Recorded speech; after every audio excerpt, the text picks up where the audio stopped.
अस्सलाम वालेकुम। मैं हूँ आपका टीचर अदनान शाह और आज हम पढ़ेंगे 11th क्लास के चैप्टर नंबर 3 के बारे में, जिसकी एक्सरसाइज 3.3 कुछ क्वेश्चन तो हमने पिछली वीडियो में कर लिए थे और आज हम क्वेश्चन नंबर 8 से इस एक्सरसाइज को हल करने की कोशिश करते हैं।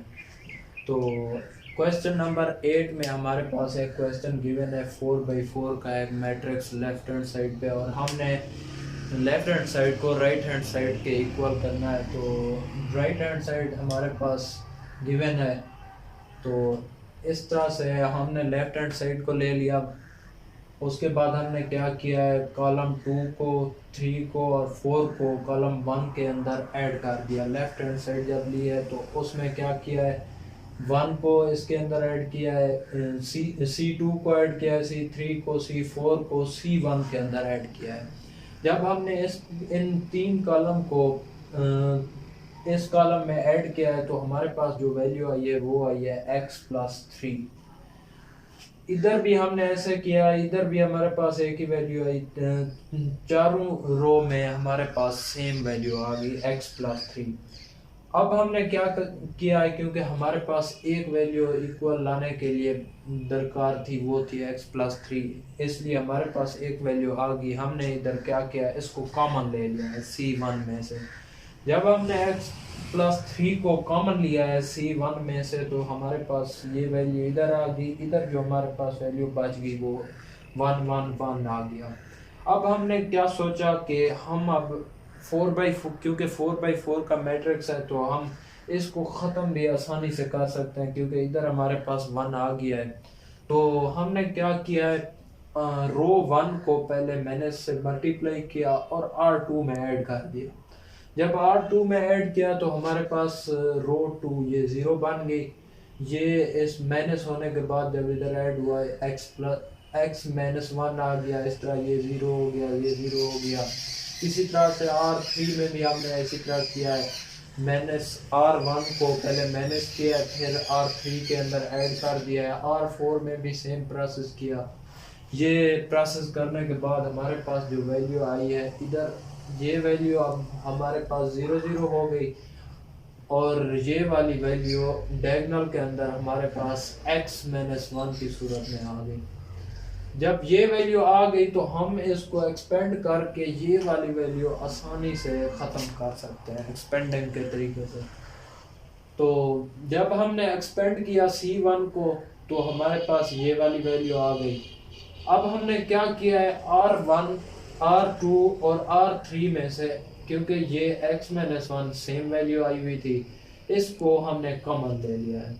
जब हमने इन 3 रो में से कॉमन लिया है तो ये 3 वैल्यू आई हैं और जो हमारे पास मैट्रिक्स बच गया वो ये आइडेंटिटी मैट्रिक्स 3/3 का बच गया। अब हमने इसको एक्सपेंडिंग के तरीके से ख़त्म कर दिया, क्योंकि ये डिटर्मिनेंट्स है, डिटर्मिनेंट्स को हम एक्सपेंडिंग के तरीके से ख़त्म कर सकते हैं। हमने क्या किया, एक्सपेंड किया है R1 को। जब एक्सपेंड किया है तो ये हमारे पास 1 आ गया, और क्योंकि ये 3 वैल्यू थी इसका क्यूब आ गया ऊपर इसके, और ये हमारे पास left hand side right hand side के इक्वल आ गई। ये है हमारे पास क्वेश्चन नंबर 11 और जुज नंबर 1। तो इसमें हमारे पास एक मैट्रिक्स गिवन है 3/3 का मैट्रिक्स है। इसमें हमने लैम्डा की वैल्यू फाइंड करनी है। तो लैम्डा की वैल्यू हम आसानी के साथ फाइंड कर सकते हैं, किसी भी रो या किसी भी कॉलम को एक्सपेंड करके हम लैम्डा की वैल्यू फाइंड कर सकते हैं। तो मैंने इधर क्या किया है, रो 1 को एक्सपेंड किया है। जब रो 1 को एक्सपेंड किया है तो ये हमारे पास पहले 4 आ गया। जब 4 आया है तो ये वाली वैल्यू और ये वाली वैल्यू कैंसिल हुई, हमारे पास ये वाली वैल्यू आ गई 2/2 का मैट्रिक्स, और 4 इसके साथ मल्टीप्लाई हुआ। उसके बाद क्योंकि इसका रूल होता है 3/3 मैट्रिक्स का, इधर माइनस आया है, और जब लैम्डा की वैल्यू ली है ये वाली वैल्यू कैंसिल हो गई और ये वाली कैंसिल हो गई, ये और ये आ गई, इसका मैट्रिक्स बन गया। उसके बाद हमने 3 लिया है। जब 3 लिया है तो हमारे पास जो मैट्रिक्स आया है वो ये आया है, इसके साथ मल्टीप्लाई हुआ है। उसके बाद हमने क्या किया है, 3 को इसके साथ 3 और इस 3 को इसके साथ मल्टीप्लाई करके नेगेटिव कर दिया, इनको आपस में सब्ट्रैक्ट कर दिया। और उसके बाद इनको भी इसी प्रोसेस से किया है।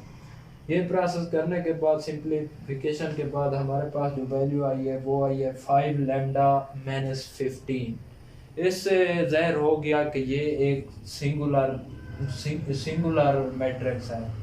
तो हमने क्योंकि लैम्डा की वैल्यू निकालनी थी, हमने क्या किया, इधर से 5 को कॉमन लिया है। 5 को जब कॉमन लिया तो ये इधर आके 0 हो जाता है।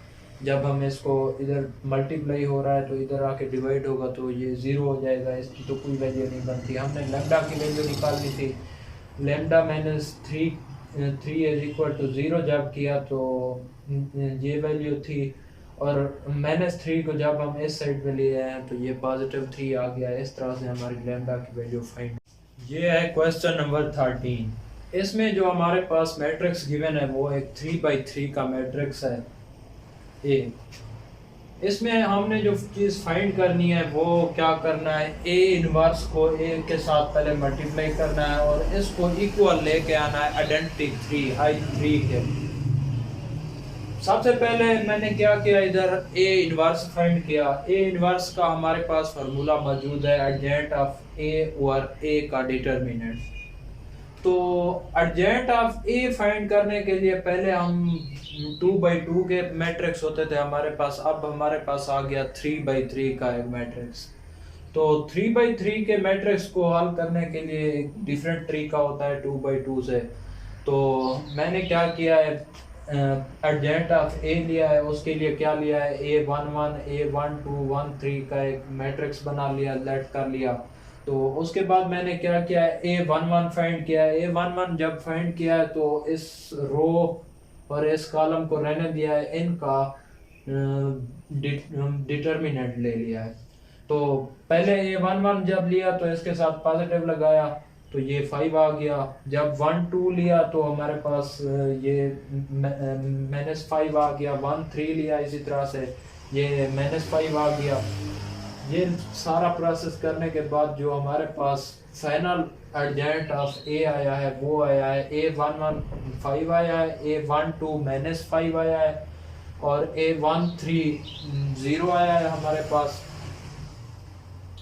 और इसी तरह से A21 -5 आया है, A22 10 आया है, A23 0 आया है, -5 8 1 आ गया है। इसके बाद हमने क्या किया है, इसका डिटर्मिनेंट फाइंड किया है। डिटर्मिनेंट फाइंड करने के लिए वही तरीका है, ये सिंपल तरीके से किया गया है। A11 के साथ इसको क्या किया है, A11 मतलब पहले हमने इसको मल्टीप्लाई नहीं किया था क्योंकि हम एडजेंट फाइंड कर रहे थे। अब हम डिटर्मिनेंट फाइंड कर रहे हैं तो इसमें हमने क्या किया है, इसको मल्टीप्लाई कर दिया है। मल्टीप्लाई करने के बाद जो हमारे पास वैल्यू आई है वो डिटर्मिनेंट 5 आ गया। अब हमने सिंपल उसी फार्मूले में इसको पुट कर दिया है, एडजेंट को और डिटर्मिनेंट को। जब इसको पुट कर दिया है तो इसको हमने इधर आके डिवाइड कर दिया है डिटर्मिनेंट को। डिटर्मिनेंट डिवाइड करने के बाद जो हमारे पास फाइनल इन्वर्स आया है, इन्वर्स की वैल्यू वो ये मैट्रिक्स बना है। तो उसके बाद क्योंकि हमारे पास इधर मौजूद है, हमने ए इन्वर्स मल्टीप्लाइड बाई ए करना था, तो हमने ए इन्वर्स की पहले वैल्यू ली है, बाद में ए की वैल्यू ली, इनको आपस में मल्टीप्लाई किया। मल्टीप्लाई का वही सिंपल तरीका होता है, फर्स्ट रो को पहले फर्स्ट कॉलम, फिर थर्ड कॉलम, फिर सेकंड कॉलम, फिर थर्ड कॉलम के साथ मल्टीप्लाई करना पड़ता है। तो हमारे पास जो वैल्यू आई है, इधर आ गया 1, इधर 0, इधर 0, इधर 0 1 0, मतलब इधर जो है ना डायगोनल में हमारे पास 1 1 आ गया। इसका मतलब हो गया ये एक आइडेंटिटी मैट्रिक्स है I3 3x3 का।